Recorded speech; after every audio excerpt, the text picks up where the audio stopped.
Imagine you want to visit a website like Google. It all begins when you open your web browser, type google.com, and press enter. Your computer instantly turns your request into small pieces of information called data packets. These packets are sent through your Wi-Fi to a router, which acts like a traffic controller and directs them to your internet service provider, or ISP.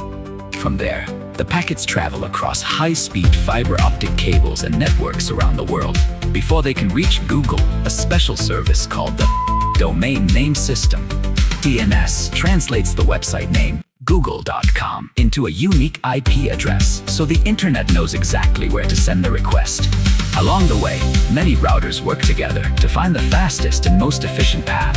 The request finally reaches Google's data center, where powerful servers process it and prepare the web page you asked for.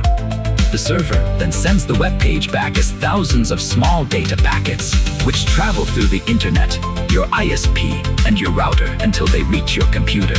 Your browser quickly puts all the packets back together and displays the complete web page on your screen.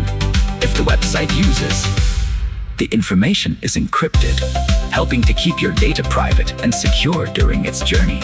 This entire process, from typing a web address to seeing the web page, takes only a few seconds, allowing millions of people around the world to access information quickly, safely, and reliably every day.